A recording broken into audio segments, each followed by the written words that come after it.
저는 귀신을 믿지 않았습니다. 적어도 영화에서 묘사되는 방식으로는요. 저는 귀신을 비극이 일어난 장소에 남겨진 에너지의 흔적, 일종의 메아리로 생각했습니다.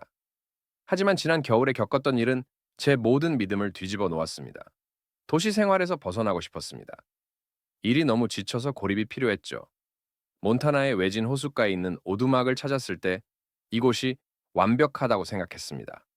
이웃도 없고 교통도 없고 오직 침묵과 자연만 있었습니다. 오너인 헨리라는 남자는 친절하지만 단호하게 하나의 규칙을 말했습니다. 밤에 어떤 소리가 들리든 밖에 나가지 마세요. 저는 그저 지역의 전설이나 옛날 이야기를 추가하려는 말장난이라 생각하며 웃어 넘겼습니다. 첫 며칠은 평화로웠습니다. 너무 조용할 정도로요. 호수는 얼었고 눈은 두껍게 내려 모든 것을 덮었습니다. 고립된 느낌은 가장 좋은 방식으로 중독성이 있었습니다. 그런데 네 번째 밤 저는 타닥타닥 소리에 깨어났습니다. 바람도 아니었고 오래된 나무가 삐걱거리는 소리도 아니었습니다. 그것은 의도적이고 리듬감 있는 소리였으며 제 침대 옆 창문에서 들려왔습니다. 저는 숨을 멈추고 고개를 살짝 돌렸습니다. 그리고 그곳에 있었습니다. 그냥 사람이 아니었습니다. 여인 한 명이 창문 옆에 서 있었습니다. 창백하고 쇠약해 보였고 긴 검은 머리가 얼굴에 붙어 있었습니다. 그녀는 손끝으로 창문을 타닥타닥 쳤고 그녀의 눈은 나를 응시하고 있었습니다. 텅 빈 눈, 눈물이 없고 감정이 없는 눈이었습니다. 몸은 반응을 하지 않았습니다. 도망가라는 본능이 강하게 일었지만 저는 그저 몸을 굳히고 눈을 감았습니다. 꿈이라고 스스로에게 말하며 눈을 떴을 때 그녀는 사라져 있었습니다. 창밖의 눈은 아무런 흔적 없이 고요했습니다. 다음 날 아침, 저는 그저 상상이라고 스스로를 설득했습니다. 오두막에서 생기는 환상일 거라고요. 하지만 불쏘시개를 가지러 밖에 나가던 중 이상한 점을 발견했습니다. 그녀가 있던 창문에서 희미한 자국이 보였습니다. 손자국은 아니었습니다.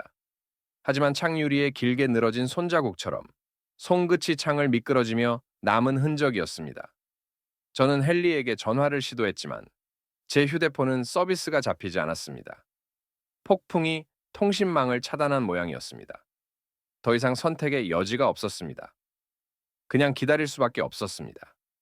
그날 밤 그녀는 다시 돌아왔습니다. 이번에는 혼자가 아니었습니다.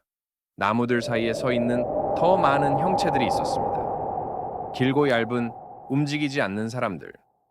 그들의 얼굴은 어둠 속에 가려져 있었지만 그들이 지켜보고 있다는 느낌은 뚜렷했습니다. 심장이 귓속에서 뛰는 소리가 들렸습니다. 저는 문을 막으며 무거운 오크 테이블을 문에 밀어 넣었습니다. 그리고 기다렸습니다. 정확히 3시 12분. 타닥타닥 소리가 다시 시작되었습니다. 더 크고 더 미친 듯한 소리였습니다. 모든 창문에서 동시에 들렸습니다. 긁는 소리, 두드리는 소리, 끌어당기는 소리. 벽이 흔들리며 거대한 것이 벽에 압박을 가하는 듯한 느낌이 들었습니다. 틈새로는 알아들을 수 없는 속삭임이 섞여 들어왔습니다. 여러 사람의 목소리가 겹쳐서 들렸습니다. 그리고 그것은 갑자기 멈췄습니다. 아침이 왔지만 두려움은 여전히 남아 있었습니다. 저는 거의 잠을 이루지 못했습니다. 급하게 짐을 싸서 떠날 준비를 했습니다.